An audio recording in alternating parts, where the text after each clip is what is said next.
Hello, everybody. My name is Wei, the CEO and co-founder of VisualThreat.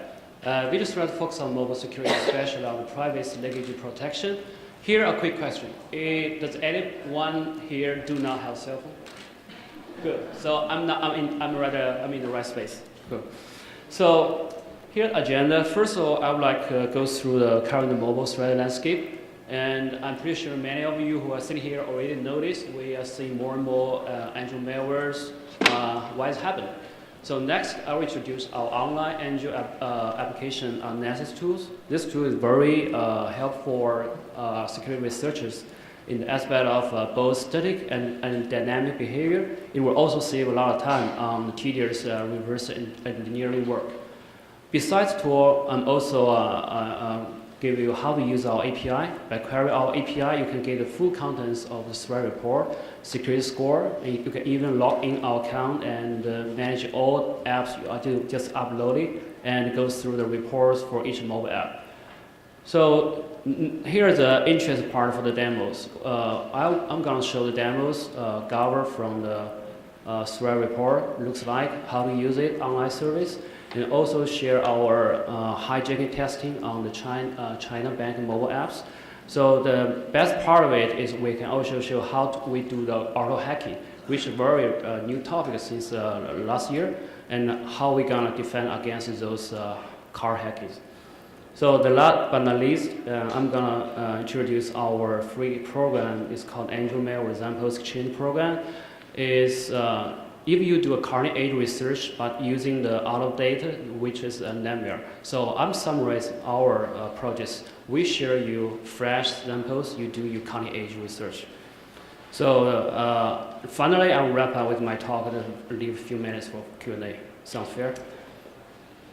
I drew this picture in 2012 and made some prediction on what's going on for the next few years. So right now, I was happy because most part already happened and became reality. For example, for the botnets, we're seeing a lot of activities between the mobile apps with the bot masters, and also for the rootkits. In January 2014, the first rootkit in Android device, which was called Old Boost, was discovered. Actually, it was discovered by one of my friends, and right now he's in Palo Networks. Anyway, also there are more than 20 mobile hackers used by hackers to obfuscate the malicious codes. Do anyone know what's packer? A PE packer or PC packers?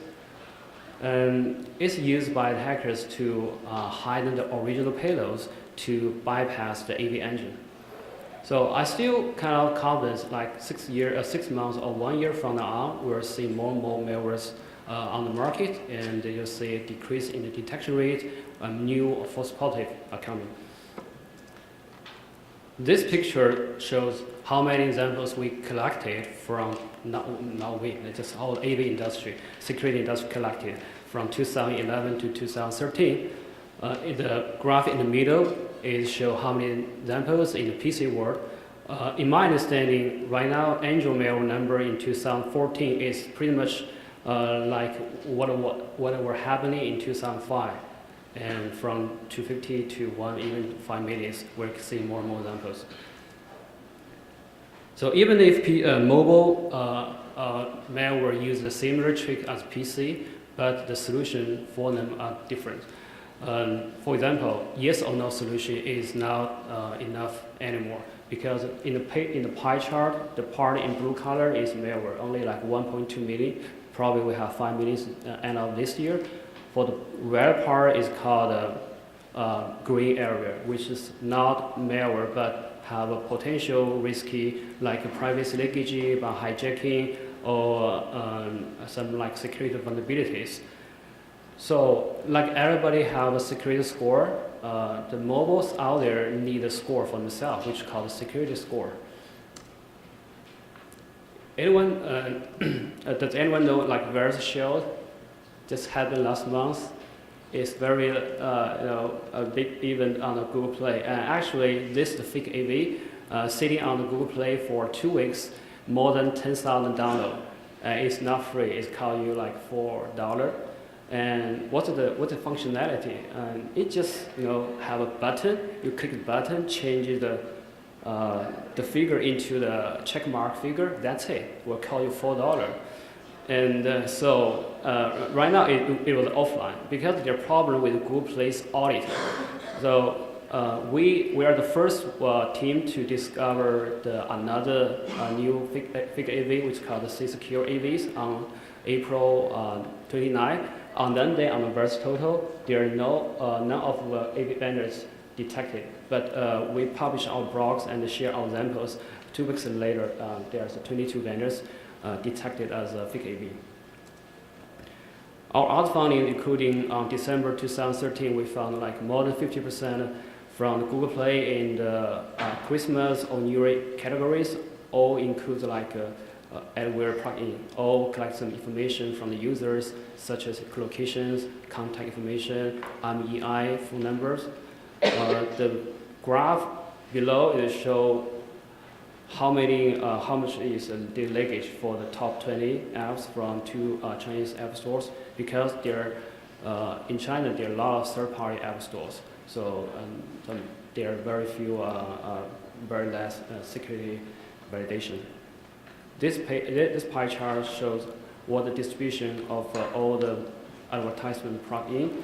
The top 3 is Animal to AirPush. Our solution is very straightforward. For any mobile apps, we give you a detailed threat report. Based on that, we calculate the threat score from 0 to 100.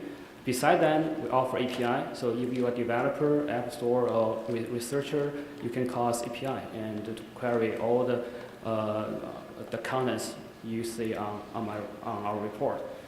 Last month, we just joined the AV testing. AV testing, based in Germany, a very famous AV testing organization. We have 99% aids on malware detection on more than 2,000 samples, no false positive. This month, we also are joining the public testing. The report will be released in June. Here, the picture shows how we process our APK samples. We have APK collectors. So we put the APK samples into our S3 storage. From there, we fetch those samples into our APK backend processing system. We do the static, we do the behavior, sandboxing, correlation, and afterwards we put those results on our cloud service. So users can use management portals, cell phones, or even like an online submission to query the result. We do 3 layers, first application layer, and static, and traffic, and then we do the correlation. So here's how to use our service. Just with our website, it's free, and you can upload any APK file. Just click the button and wait a few seconds, and then you have the report. So in this year, one paper I just mentioned our sandbox. The paper is called, name is Enter Sandbox. So it's the conference is in San Jose.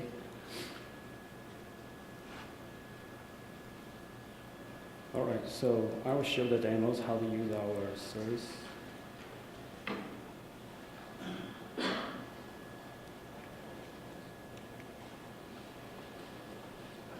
Just submit and click the agreement, then you'll get a report. And on the very bottom is summary, risk score, correlation score, advertisement score. Correlation means any correlation between the malware and our malware family database. This we predefined 6 categories, from data leakage to message to networking. This whole details about a sub-behavior and also briefing description what does behaviors mean. If you click any behavior, which will direct to your specific API and library. You click to show you, okay, let's see this API functions.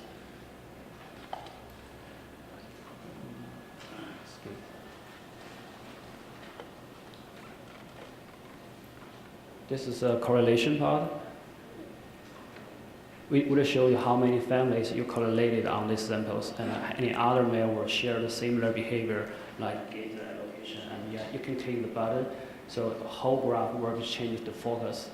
So it will be, we generate a new graph. This correlation part is very useful for security researchers.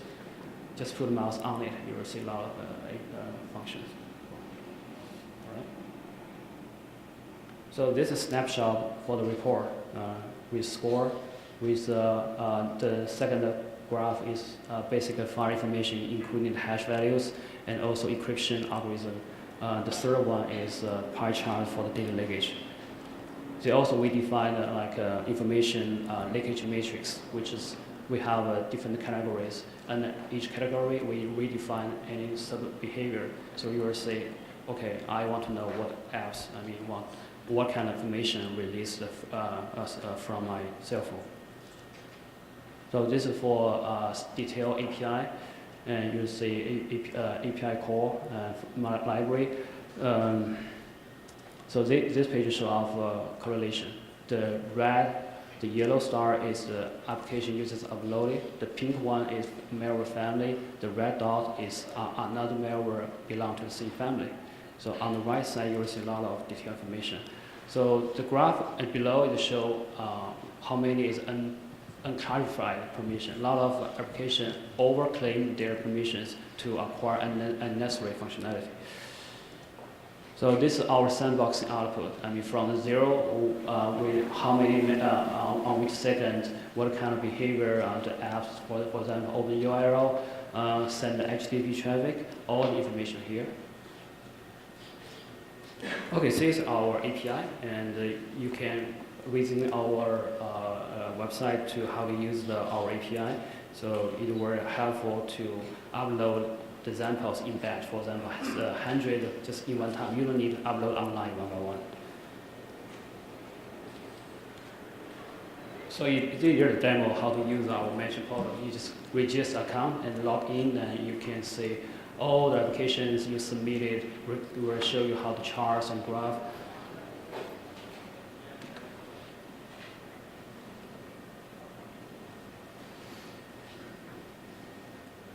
This for report, how many reports you upload, how many of them are malicious, which families is top 10 families, and any like unused permission.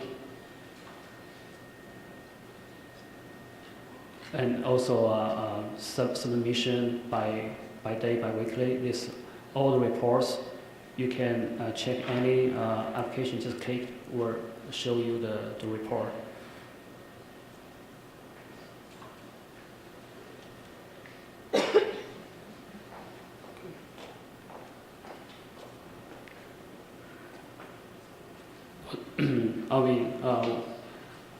For the current part is interesting because we define, each small grid is we call malware phase for each malware families. We based on family, we calculate the correlation degree. So if that means when even if we don't see those examples before, but we can based on calculation, we know it's a new variance of the family or just a whitelisting examples. One example about how to detect the new malware variants, because we found those two examples on VirusTotal, they're all malicious. After we use our report, we found those API call stack is quite similar, because many of them are equal names, but some just minor change on API name. So it's obviously they're coming from the same hacker or just the same hacker group. So do we use big data in our service? Yes or no? For the front end, which require like seconds or even real-time detection, in my understanding, correct me if I'm wrong, MapReduce is not do very well on real-time response. So we just using big data in our backend, because backend we have MapReduce set up, we have EC2 servers, we have a large volume of examples, we have millions of correlation features. So, but as like early stage companies, we are facing like a budget. So do we just add more EC2 servers, or we do something on parsing our data to turn into the down data into smart data? We go to the second approach. So we just decrease the volume of data, just extract some intelligence feature from examples. Then we do the correlation. So you can just wait 1-2 seconds to see our correlation graph will be changed. We also offer like secret scorecard. For example, if you go through the app stores, you want to know, okay, how many scores on this app, I want the score just attached on it in any leakages. So there are the 6 leakages right here. Also, we have recommendation level. Is it just download or just wait? Oh, no download, just since it's very risky. You can plug in your scripts just in your website, in your like scripts, JavaScript, so you will see those the scores show up on the fly. We also do like last month we do the survey on more than 80 banks, mobile apps in China. In my understanding, so far is the deepest and complete survey on banking apps. We found like every 6 out of 10 have some issues with data leakage. Also, we also tried like hijacking testing on the banks. Unfortunately, none of them can define such a hijacking. Let me show the videos here. So we did like hijacking examples. It's runnable. Then we open the application. Sorry, because in Chinese, because it's for the Chinese bank. It's our phishing page. It will be ask user to input the password. So after user input the password, will be forwarded to the third-party server. Then the application just go back to the official bank application. So people were using regular functionalities. They have no idea their credential information already be stolen. So on the right side, we do some like a detection. Whenever we find hijacking, we'll show on the very bottom. So okay, this bank was hijacked. So just give a user a warning. We also have like free mobile apps you can download from our website. So it will be scan all the apps on your mobile device to see how many risky or not. On the right side, what kind of information will be released. Now, where our later version can be disable those behavior, but you can still use the whole application. Okay, so just like I mentioned at the very beginning, I found many researchers do a very great job, but their data set is old. This is one example because I use this data set before my graduation, but in 2013 there's still a lot of papers using other data sets. So I try to share our examples with some research from academia so they can use our fresh examples to test the real effective, how good their research work are. So you just, with our booth outside, and we have applications, so you can share our examples free, but don't sell them for money. Right?